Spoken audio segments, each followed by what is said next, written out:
Right. Hello, everyone. Oh, Uh, as I told Ion before you all joined, it's going to be a bit of work keeping up with me today. Okay. Because I've been in a process about something that kind of dropped in for a couple of weeks, and I've got about an hour and a half to see if I can try and convey it to you in its fullness. But it demands a particular kind of respect. Right? What are the silver and gold rules that I gave last time? Do you recall? no. When you say the last time, do you mean in the Last time last we time? met. Oh, Yeah, right. 2 weeks That ago. was a fortnight ago. What? One of them was don't do another man's work. Yeah? Don't do it for them, right? So you're or lady, as the case might be, Hannah, right? Don't do another person's work, I think is the right way to say it. Why? Because you rob them of their you rob them of the ability to connect to the signal. Do you have a chalkboard in your house? No. Anybody have a chalkboard? If you have the means and the space, I would highly recommend getting one, right? And put it somewhere right in the middle of the house where or apartment or whatever the case might be, um, where you can draw some of these symbols on and you walk past it 15 times a day, on your way to this room or that room or the other, and just glance over at it. You'll be amazed at the things that can happen if you do that sort of thing. Yeah? Short of that, if you can't do that, keep a little notebook, like a small one, put it in your back pocket, and just remember to look at it many times a day. But it's great. I mean, I've got chalkboards all over the house, much to my my lady's chagrin, I suppose. It's like every wall's got a chalkboard on it with symbols and this sort of thing. But yeah, keeps things live, keeps the signal running. And what I mean by that is, if you've I'm not even going to say if you've ever been working into something, because each and every one of you have, right? You've had this moment of this aha moment of inspiration where you've been pondering something, you've been working into something, yeah, and then all of a sudden something clicks in you, and you go, "Oh wow, I never saw that before," or "I didn't realize that," yeah, and it has an attendant feeling of inspiration to it. It lights you up. Yeah? So my point in this is that it's kind of a crime to rob someone of that aha moment.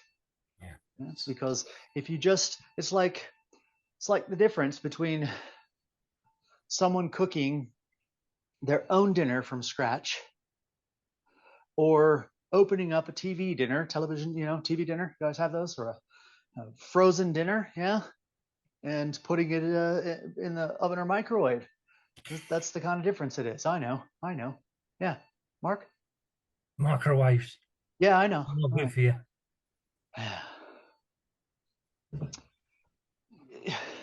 The signal's about 5 inches big. Did you know that? Is it? All right. Yeah, it's about 5 inches.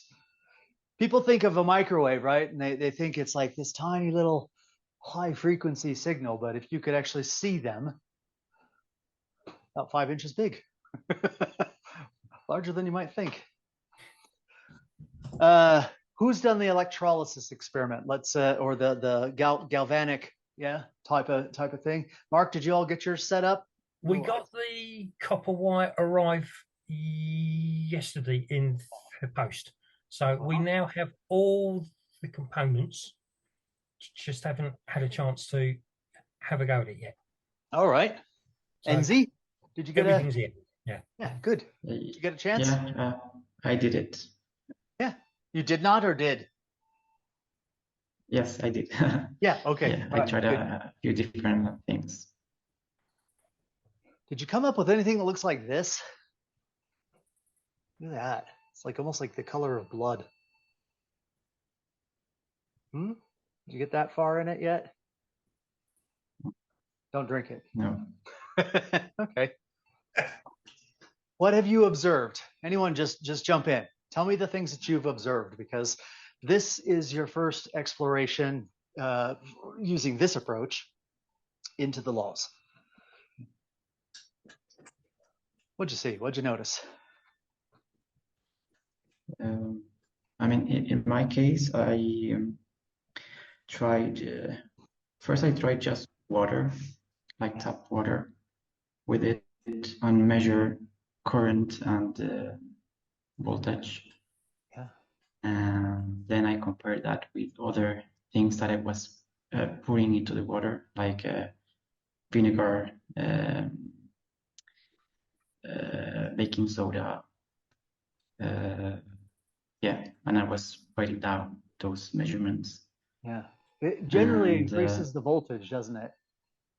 When you dope the water with an electrolyte. Yeah, exactly. So it felt like baking soda, because it's maybe a more pure element, increased the current.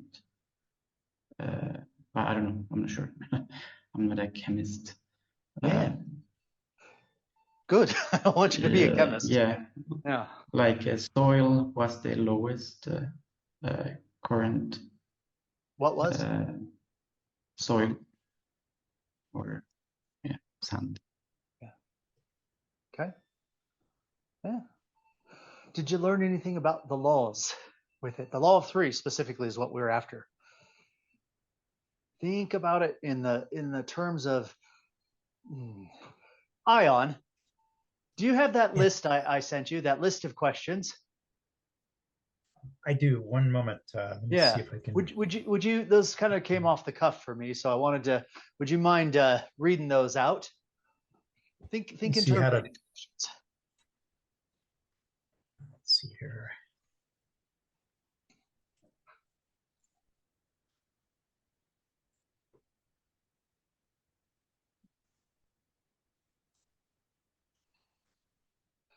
While he's pulling that up, we'll bring something else over here. This is well, first of all, I've got it shorted here, you see. Instead of it being connected to any kind of load. Got zinc here and copper here. I don't know if you can see these electrodes. I basically just took pieces of zinc and copper metal and drop them into a thing. Now, I don't think it's coming through very clear in the camera, but can you see that it's slightly cloudy? The water turned slightly cloudy. And if you look at it electrically, what do you suppose it's making? Looking at it electrically. Do you know what I mean by looking at it electrically? Ooh. Yeah. Looking at it from the standpoint of the energetics going on. We'll have to do a work into how to see electrically if you haven't. Right? But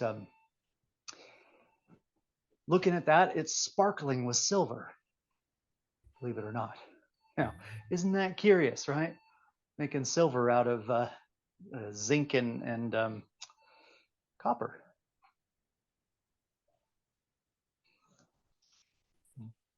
Right. Did you locate it, Ion? No, I don't know where to put it. Yeah, it's okay.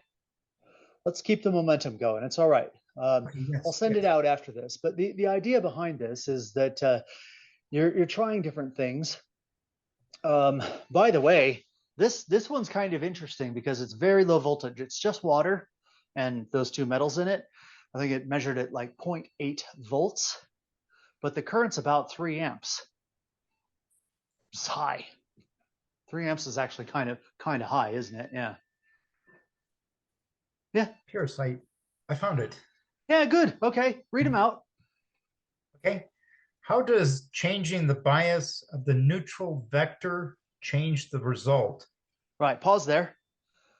changing the bias of the neutral vector. You see, I'm already giving away some of these hints here, because if you empty the water out of it and you just have a piece of copper and a piece of zinc or whatever the case is, an opposite sort of metal, and you set them on the table and they're not touching in any sort of way, nothing happens, right?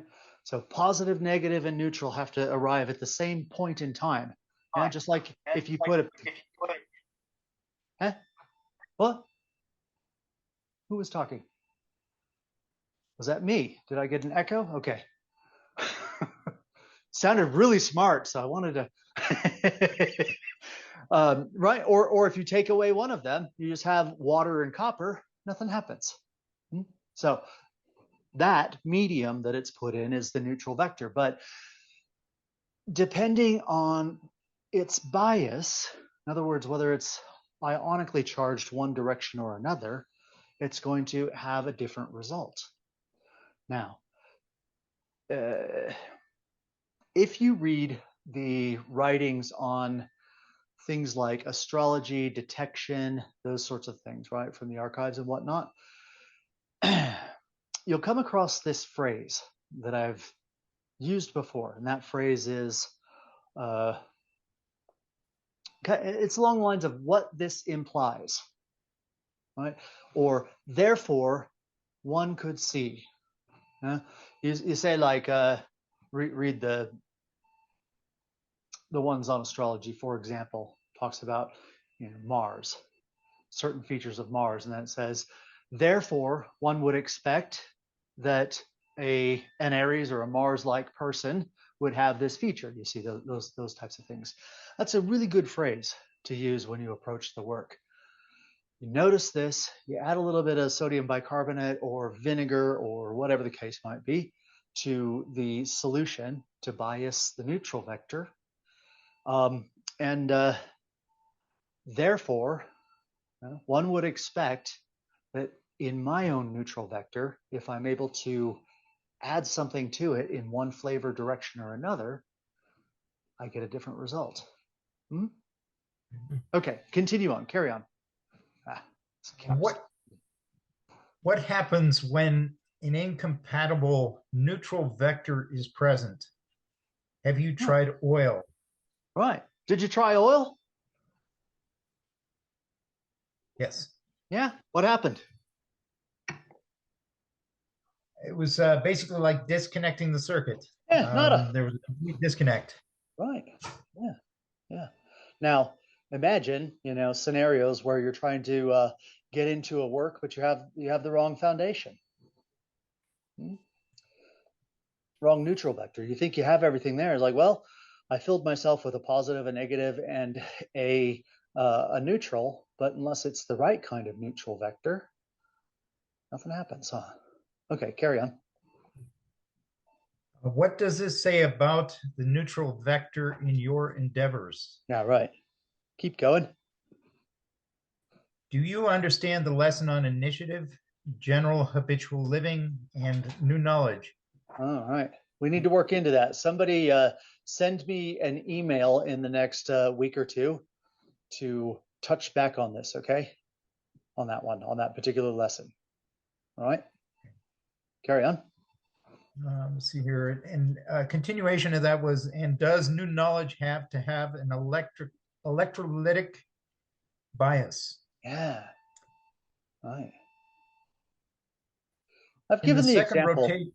Hang on. Sorry. I've given the example in the past of where, let's do it like this, okay? Right now, I'm pitching, and let's say that I'm giving a lesson, and you would therefore be in the negative vector. I would be in the positive vector.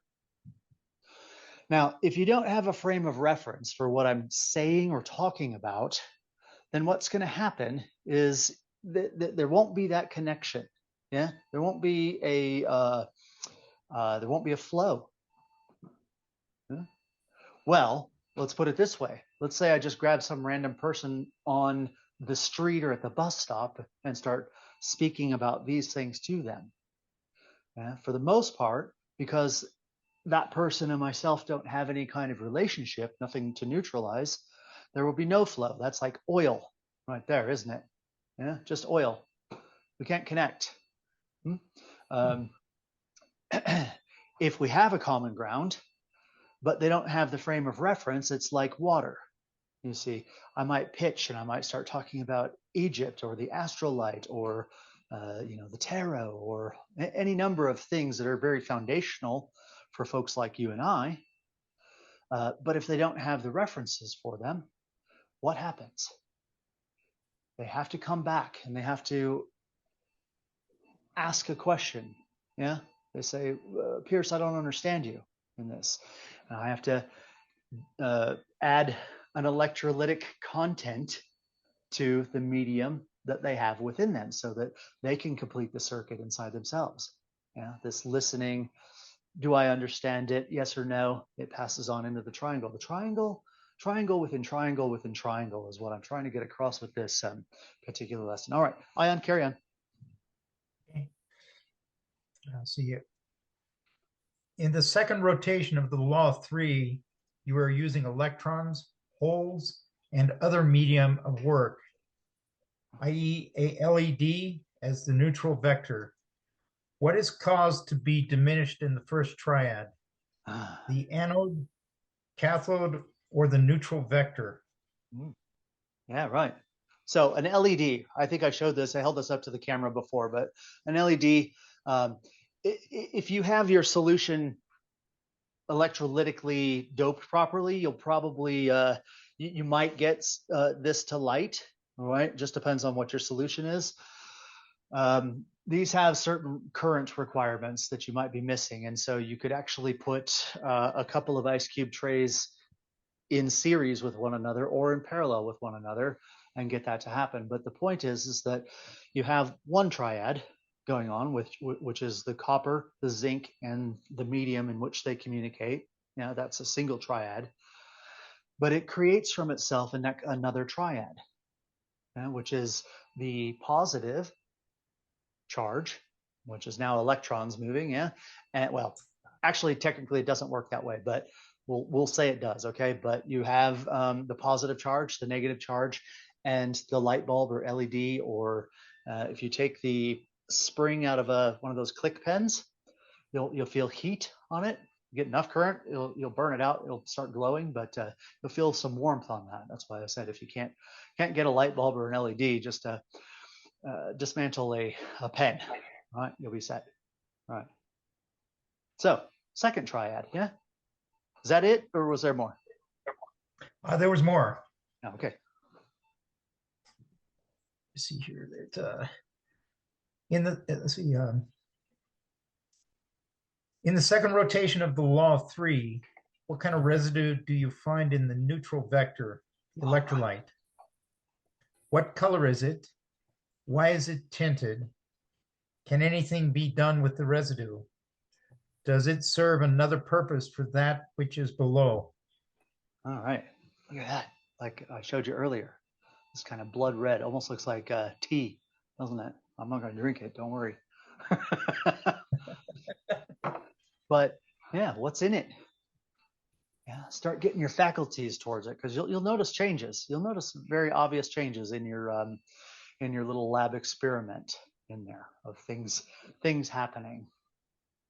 And I don't want you to worry at this stage about what its chemical makeup is. Just let your faculties sense it, explore it, be intrigued by it, almost like a child, yeah, a kid. All right, go ahead. What about you? Mm. The same is happening in you all the time. Can you sense it, know it, use it wisely? Yeah, cool. All right, good. I think there was one more. It's worth throwing in. Yes. Isn't it? Yes, definitely. What is the neutral vector between you and I? Is it not the way? Yeah. I mean, it's the medium in which we gather, isn't it? Yeah. Okay. Good. So take questions like this, and you can watch the recording, or I can send it out to the group here. But take questions like this, and remember that what separates you from a chemist is that you're present in this. You want to know You want to understand the laws. You want to observe the laws. I mean, take the anode and cathode and touch it to your tongue. Why not? Don't hold it there forever, but you know, like it's okay. You're not going to hurt yourself, but you'll taste something. Have you ever tasted the law of three? Huh? It's a really good way to taste the law of three. Did you even know you could taste the law of three in action? It's going to be a little sharp, metallic. All right. Thanks, Ion. Let's move on. Okay. Something has been working through me over the past couple of weeks, and I want you all to be able to get on the frequency of it. So I put a symbol on the board, and if you've done your homework and can now do this from recollection, you remember this diagram? If you can now do this from recollection, you should be able to tell me what that is, what symbol, alchemical symbol that is. Fire. Fire. All right. And if I do this, Air. air. All right. Now, let's challenge you. Why is there a line?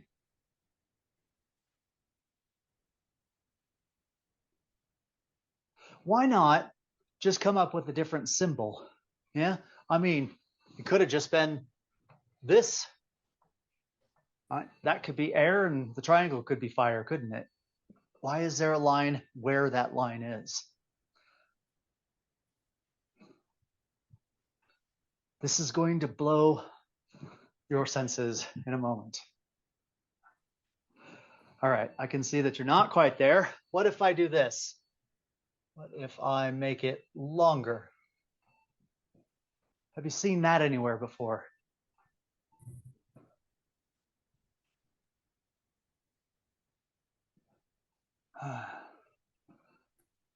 What if I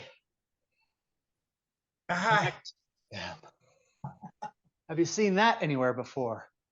Of course you have. Yeah? Ooh, Yes. it's got the chill. All right. Now, let's complete this real quick. In the red triangle, the upward pointing triangle, positive, negative, and neutral. All right. In the blue triangle, positive at the bottom because it's a mirror image, negative, and neutral. All right, we're just putting forces and charges on this. Now, do you recall how many ways around a triangle there are? Six. Yeah, it was 6, right, Mark? Yep. Yep. Shall we go through them? I'm going to put a triangle here. We'll label it force 1, 2, and 3. So first way around the triangle, 1, 2, 3. We'll say 1, 2, 3. We'll end where we were and say 3, 1, 2, and 2, 3, 1. We end up back at the top, and now we have to switch directions. And so we go 1, 3, 2, 2, 1, 3, and 3, 2, 1. Yeah, those are the only ways around a triangle. Now let's label this triangle here. 1, 2, and 3. So positive force is a 1. Just makes it easier to see, okay? Negative force is number 2, and the third force is the neutral vector in there. And so we do the same thing down here. For the positive, we say 1 at the bottom, 2, and 3. All right. Now, why did I bring this up? This 6 ways around the triangle. Watch what happens. 1, 2, 3. 1, 2, 3. Next one, 3, 1, 2. 3, 1, 2. 2, 3, 1. And then you start to spin the opposite direction around there.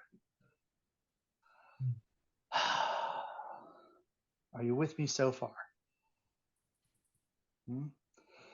when you get two examples of the same law that cross themselves, they create the appearance of something new. Do you recall this hot, cold, wet, dry question that I left you with? I've got too many pairs of chalks in my hand. Yeah, I said, look, over here you've got cold as the common factor. Over here you've got hot as the common factor, but wet and dry are split.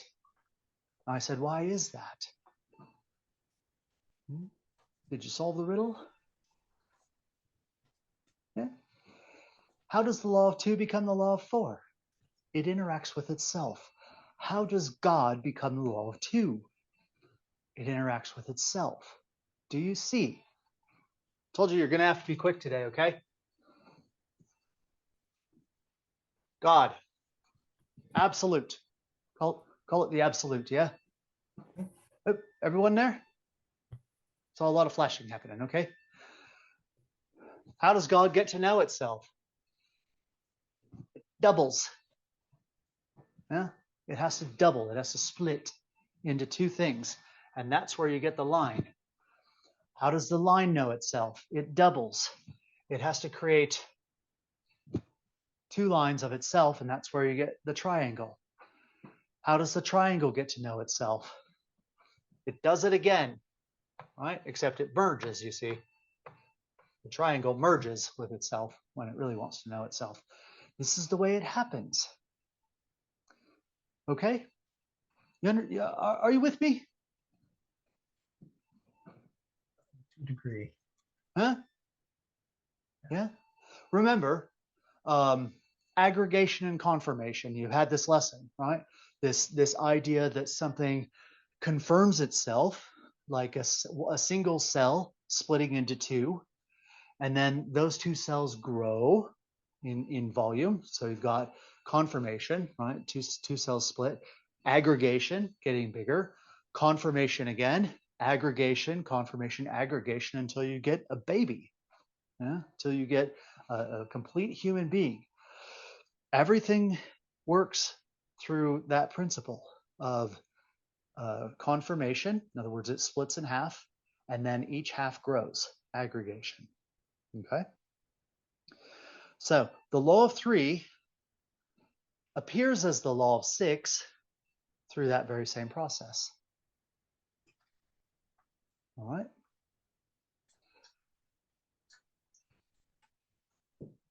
Someone give me an indication whether you're with me or not.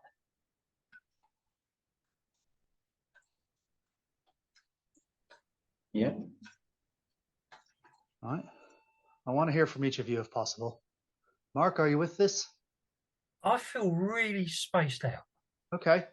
Like whatever's turned up in here is, it's as if I've had a few whiskeys. This is, yeah. That's right. what it feels like. Yeah. Well, what turns up in this, if you can connect to it, is the core of creation itself. Yeah. So not surprising. Just be with it. Yeah, that's what I'm doing. Good. Rather than trying to put anything in, I'm just Right. being there, Okay. Yeah, good. being with it, dwelling in it, just trying to follow it as best I can. Yeah. Okay. Yeah. Good. I have a kitchen over there. This is the basement of my house. Right. It's got the eminent way room here. Little kitchenette right over there. And what I have planned, and Hannah, you're going to love this. I really think so, because what I have planned is I'm going to turn into a much nicer, gentler version of Gordon Ramsay and give you cooking lessons about the laws. How to cook according to the natural laws. Yeah? Does that sound good? Yes. All right. Hannah, how are you catching this? Catching this, the frequency of it so far? I think I am. Yeah, I think I am. good. And I think, as Mark said, just to flow with it. All right. Yeah. Ion? Yes. Starting to, yeah. Right. I heard that aha moment. As soon as I connected that bottom portion of the triangle, everyone went, Right. oh, yeah. Gee, why Yes. didn't I see that before? Enzi? Yeah, catching this? Okay. Yeah. Yeah. So now let's make a little bit of room.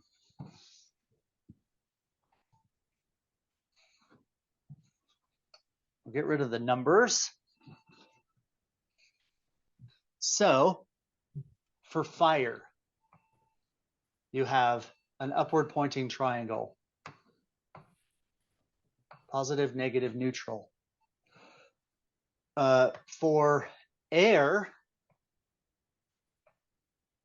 what do you have? You have positive, neutral, negative, neutral, and negative. Here, let me zoom in, okay? If it will. Probably won't. Come on, zoom in. Ah. Do you understand? Are you able to trace this out? What I'm doing is I'm mapping off of this, okay? Air is an upward pointing triangle with a line through it. In other words, it's demonstrating that there is part of the downward pointing triangle comes through to air. Do you understand? Yeah, and so that's where these forces come in. All right, now where do you recognize that? Can you see it? Small triangle, line through. It's just like this portion here, all right, with the forces attached. How many forces are at play? I really need to be able to zoom in. Let's try again. There we go. Yeah, that's better. Yeah. How many forces are at play in this? Can you see it? 5. 5. So let's just erase that bottom line for a minute. What is this starting to remind you of?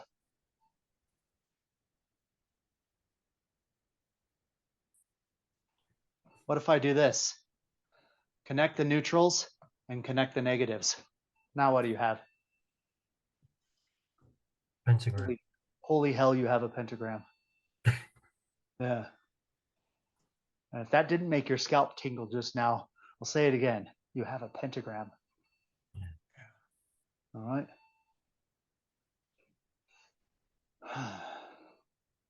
Now, curiously, we've only got 4 symbols here, don't we? Earth, water, air, and fire. Do you see that something's missing?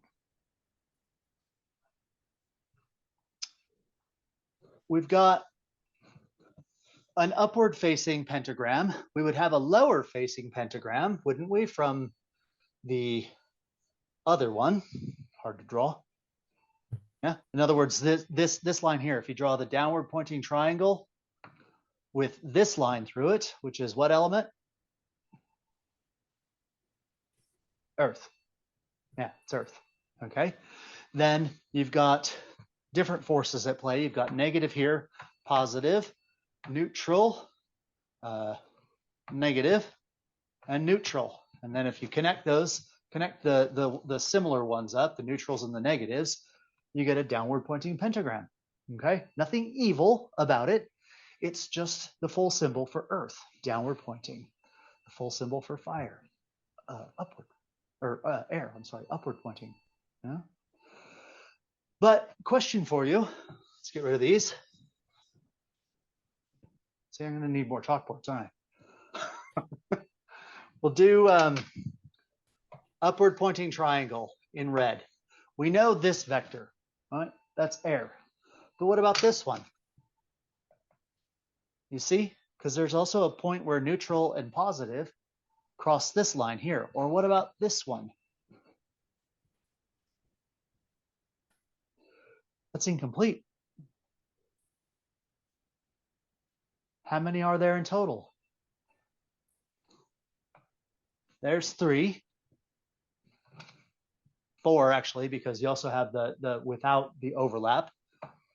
Wrong color. Good to be accurate in these sorts of things.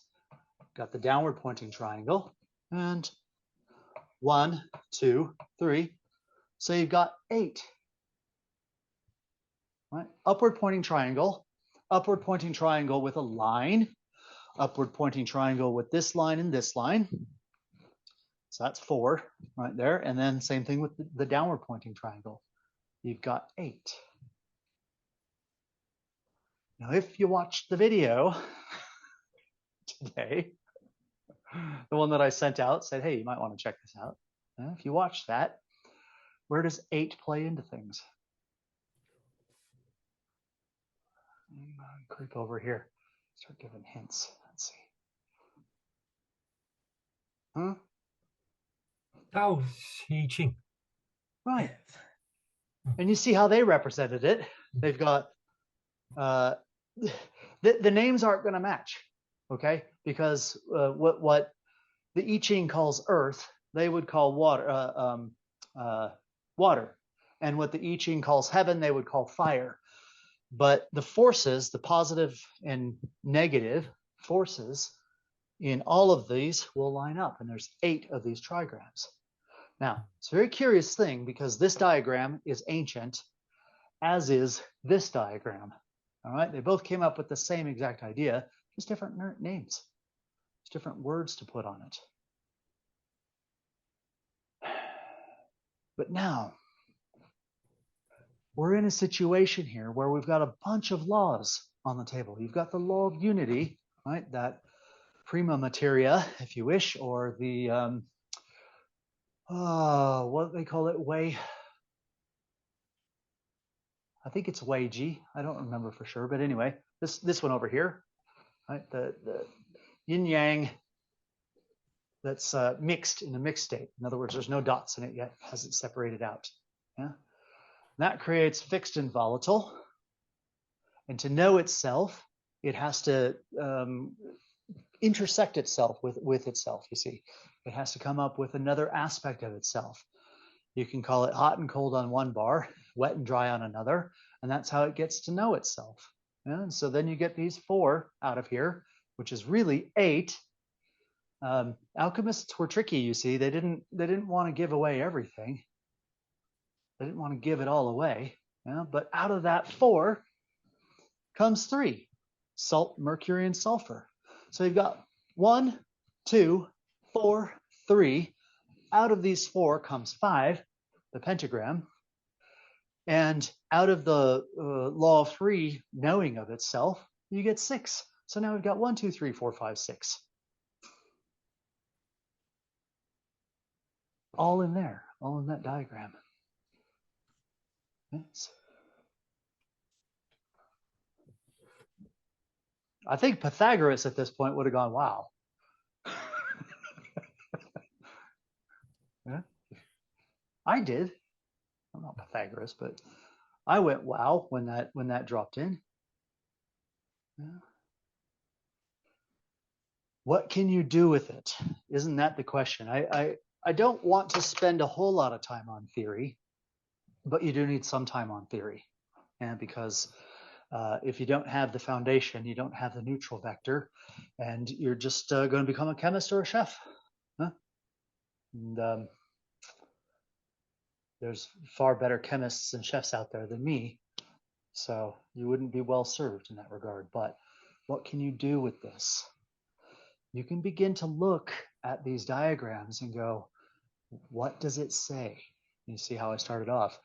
Therefore, one would assume, or therefore, one would expect.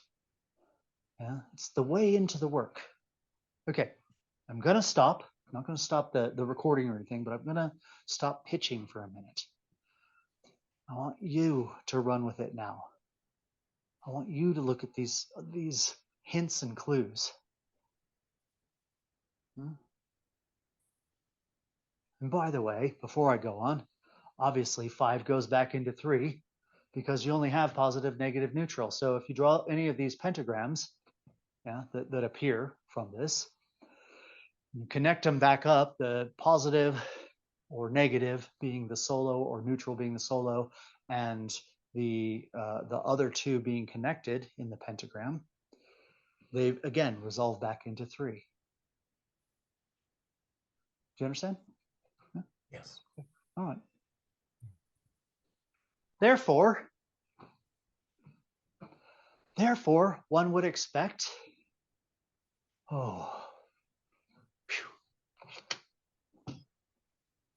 making me work. Come on. Therefore, one would expect. Let's give the man-woman mystery another run. Okay, there's man, right? Part of this triangle. And laying across that at a kind of a, like this, is the lady. Right. Okay, right? So you match up all of these forces, you realize that when those two come together, those two triads come together and form a pentagram, that either the positives cancel each other, or merge, I should say, or the negatives merge, or the neutral vectors merge, you see, but you get a resolution back into 3. Therefore, one would expect that the kind of interaction between a man and a lady that is possible when they are joined and configured in a certain way is like a trio, like a triad, like a triangle does things, doesn't it? But a powered one. It's no good like this, is it? Got one here and one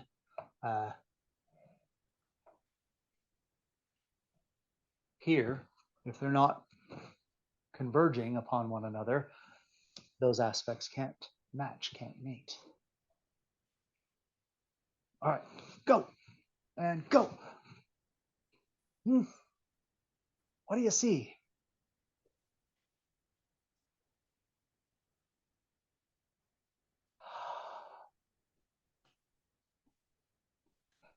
This is new, okay? I'm telling you, I don't think anyone has touched this part. This isn't out of a book. This isn't out of an archive. It's not out of a lesson that I've received or anything like that. This is new, something coming in. If you find it in a book, let me know, but I don't think so.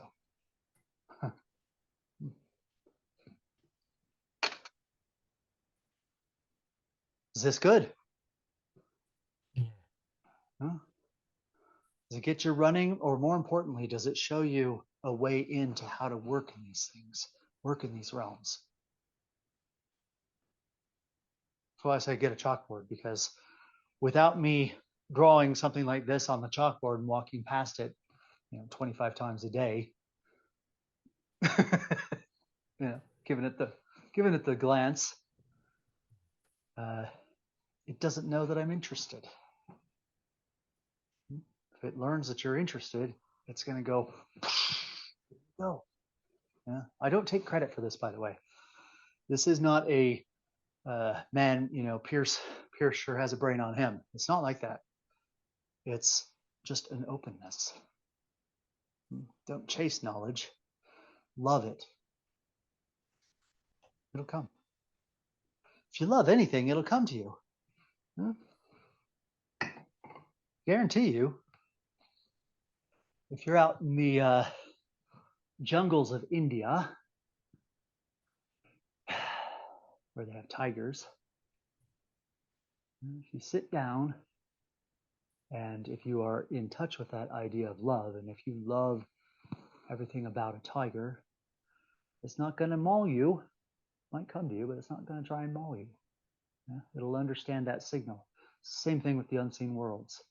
Don't chase. Love it. Because chasing it tends to get a bit scholastic. I love the laws. I really do. Have for a long time.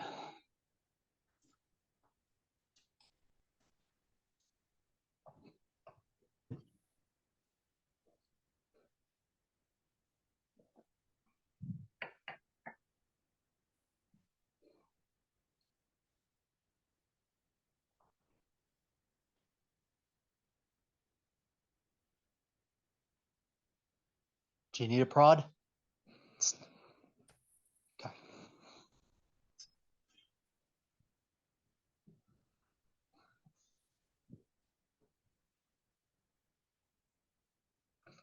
Let us take we'll do air because that's where we started. All right, and air has positive, neutral, negative, neutral, and negative. To get to a pentagram, what do you have to do? We'll just erase the bottom line. How do you get to a pentagram from here? Can you see these well enough? Yeah. Yeah? Make some observations. How many positives are in this vector? One. Yeah. How many negatives are in this diagram? Two. Right. And how many neutrals? Also two. Okay. So to get to a pentagram, you connect that which is in common.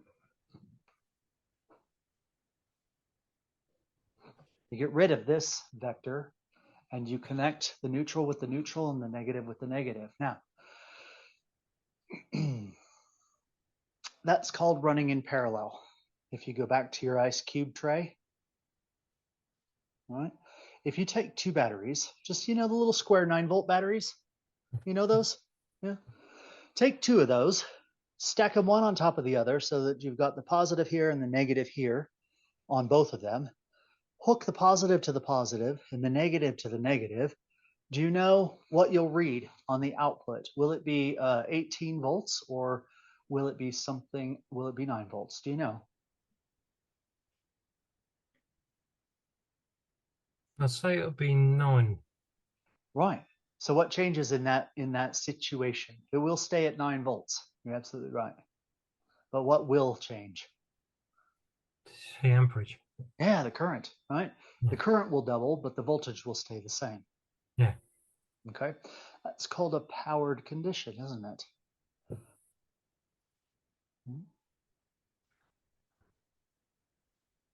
Because these two coming together can do more work than one. If you're not getting your LED to light, for example, hook your ice cube trays in parallel. You're probably not getting enough. As long what is the breakdown voltage for silicone? I think it's like 0.762 volts or something, somewhere in that ballpark. So as long as you have that much voltage, you've got the voltage correct. Silicone has it's got standards. They're kind of low, but it's got standards. Silicone does nothing below 0.762 volts. Yeah. But it also has current requirements as well. Yeah. Think about this, not necessarily even in terms of the man-woman mystery, but in terms of what you connect to. If you don't approach Egypt with the right kind of assemblies for Egypt, in other words, if these two triangles coming together can't marry in the right way, you won't get Egypt. You get something else, but you're not going to get Egypt. You understand? Those things that you're connected to, this really does go towards assemblies. What kind of pentagram will you approach something with based on your detection? Because if you try, let's see. If you try and form a pentagram by connecting positive to negative and negative to positive and you come at it all backwards, you get a cancellation. Right? Or if you end up with two positives, here. Let's say that Pierce makes a terribly horrible mistake, right? And doesn't realize which way the triangle spins and thinks that instead of spinning this way, positive, negative, neutral. Let's say that I mislabel these. All right. In other words, my assemblies aren't correct to form this kind of structure. I mislabel it. I don't understand something. You see, now you've got two neutrals on this side, two negatives on this side, and the positives repelling each other. It's going to bust apart. And just like if you take the north pole of a battery, a magnet, and you put it against the north pole of another magnet, they repel each other. That's what would happen in a situation like that. Boom, whole thing would fall apart. So you see how you assemble yourself. As a human, you can put your positives, negatives, and neutrals wherever you deem that you need to be able to connect to something. Another way of saying it is this: you'll never get an FM station on an AM radio. Right? You'd think you would. It's a radio.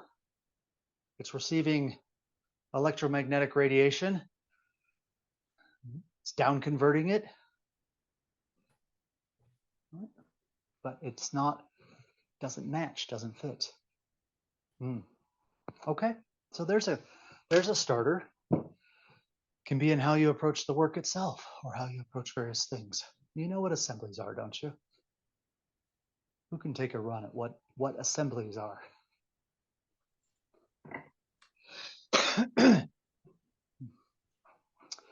Some folks were showed up on this planet with the goal of becoming a flaming pentagram. That was the assembly they were after. Not the assembly I'm after, but come on, what's an assembly? Let your faculties free. Free yourselves up a little, please.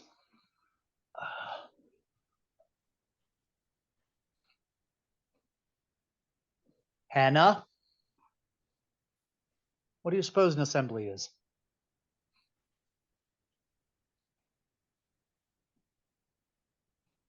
I'm not really sure. Is it how you've been put together? Yeah. Right. Do you know humans show up on the planet with a little booklet that says some assembly required? Huh? Isn't that the case? Some assembly required. Do you guys have IKEA there? Do you? Yeah, sure. Pretty much everything at IKEA is some assembly required. That's how humans are, right? Doesn't have to be fancy. You're absolutely right. Yeah, some assembly required. What does it mean, though?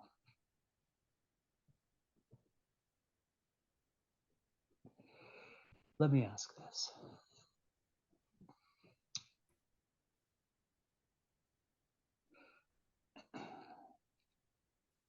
Once upon a time, there was a class of individuals, an esoteric school known as the Persian Immortals. The Persian Immortals. If you want to know what the Persian Immortals are, what kind of assembly would you require?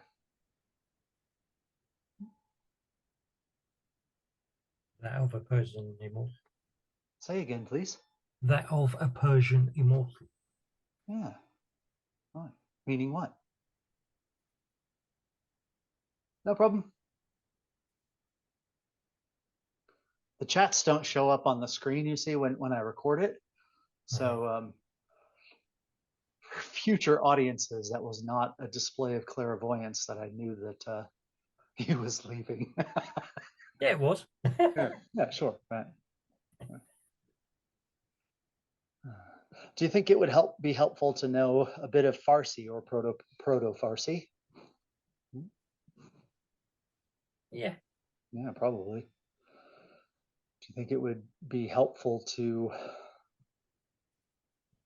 have some inkling of what the realms of immortality mean in a planetary existence? Are you immortal? Do you know?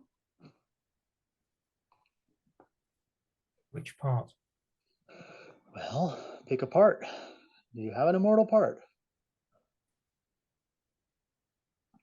Yeah.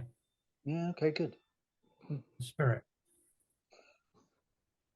Well, actually, it would seem so, but it's within the allowance of the sun.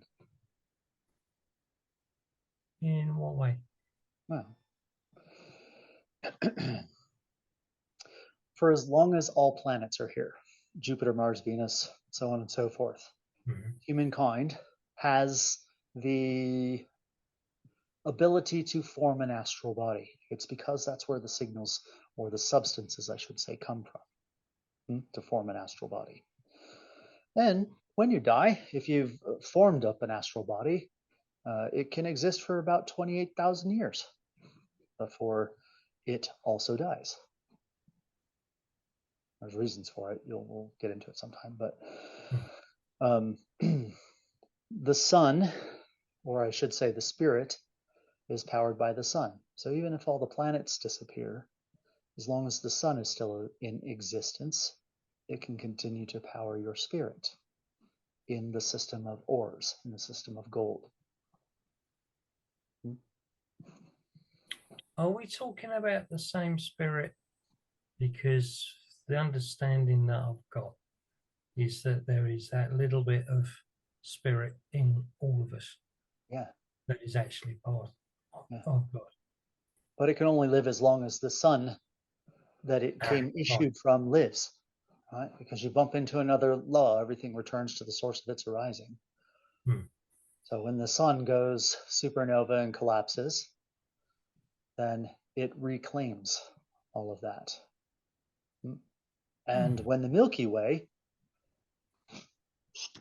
contracts back into itself, returns to the source of its arising, that's where those higher embodiments. Now we're talking unfathomable eons, you see. But yeah.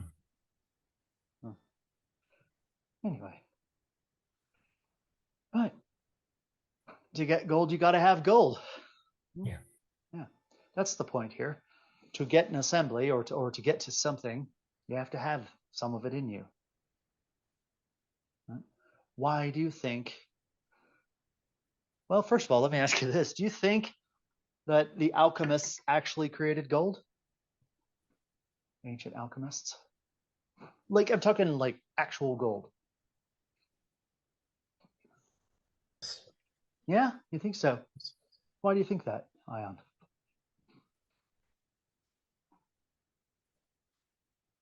I don't see it as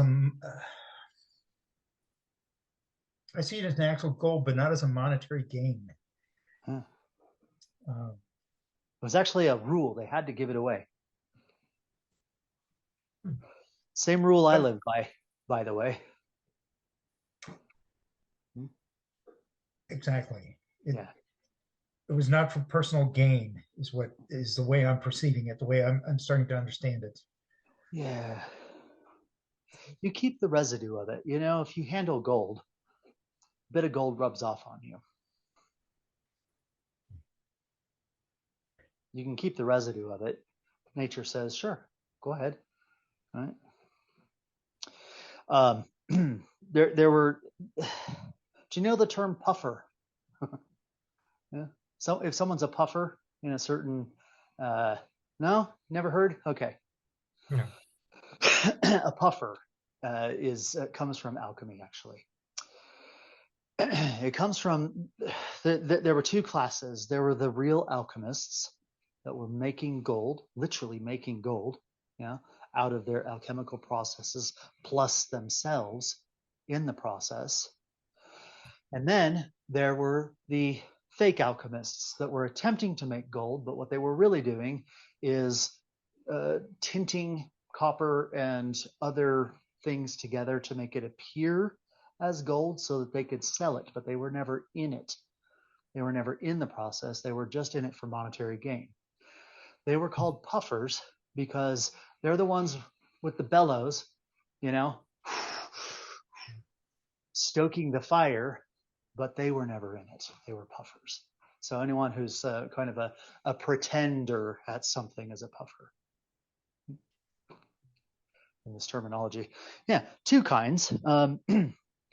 The ones that were actually doing it successfully, and you can go look up some of these amazing stories. I'll give you some names, but they would create it and go give it to the poor. I mean, I'm trying to think of who it was. I'll look it up and find it for you. It's in the history of things, but by all rights, he should have been a complete pauper, completely broke, and yet he, in his lifetime, gave away the equivalent of hundreds of millions of dollars in gold. Where did he get it? He wasn't born rich.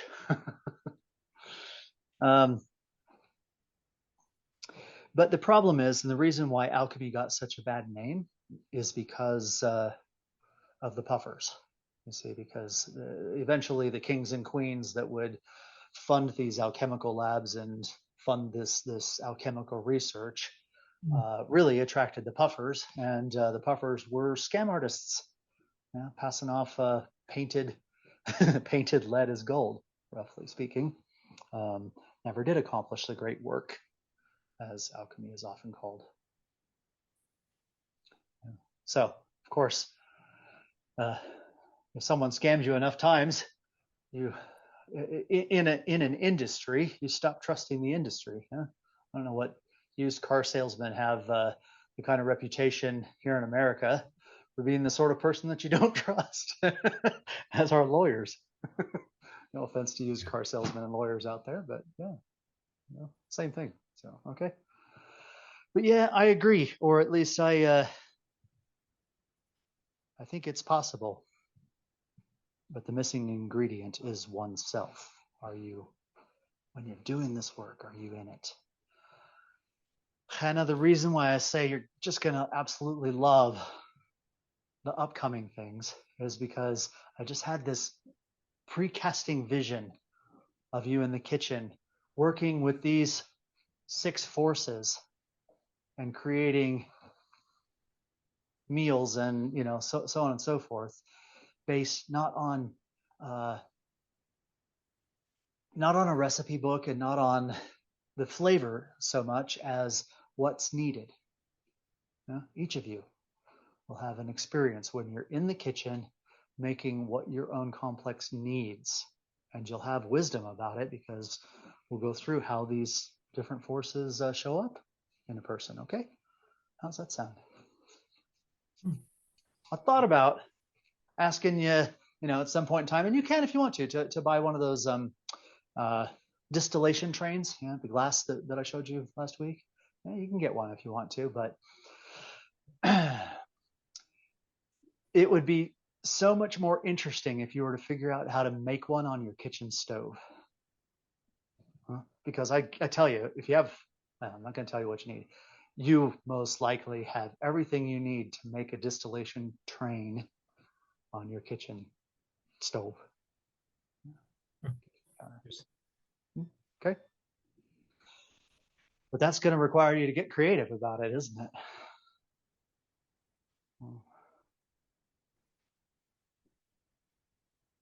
Any ideas? How would you do it? You know what distillation is, right? You boil something and it releases the volatile oils in it. Take some oregano, for example. You boil it, and if you just put it in a pot, crushed up oregano in a pot, boil it, the smell in the room that you get is because of the volatile oils that are being released into the atmosphere. Distillation is when you capture that steam that comes off of it and let it recondense somewhere. And then what you have is actually technically called hydrosol because it's mixed with water. You got the steam and the oils. But if you take a turkey baster or a what do they call the small versions? Eyedropper, and delicately pull the water out because oil weighs less than water. You can grab it from the bottom, grab the water from the bottom, you end up with oil, right? So you really can do it with pots and pans, okay? Just figure out a nice way to collect the steam and you've got one. I tried already, right? I had all kinds of, so the first time I tried, I'm usually a little bit smarter than this, but this time I wasn't. So I had a small pan sitting inside of a bigger pan. The small pan had the herbs and whatnot in it. And then the bigger pan was just dry. Put the lid on and fill it up with fill the small pan up with oil, or with water, I should say, and just let it boil, and that should collect the steam. Problem is I burned it all, but it was a good attempt anyway. I wanted to see, okay, how can I do this? Turned out there's a much better way of doing it. You can figure it out if you want to, because it's part of the journey anyway. It's the process of it. All right. Okay. Who's got a question? Anyone?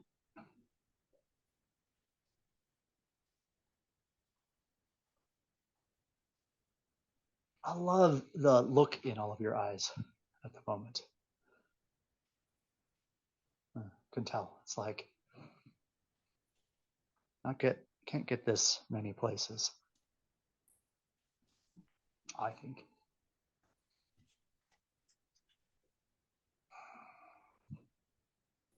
No questions? Can't think of one. It's okay. Is everyone okay? This is Makes sense. yeah. But All right. okay. This is like 14 days worth of process being sprayed at you in the course of an hour and 6 minutes.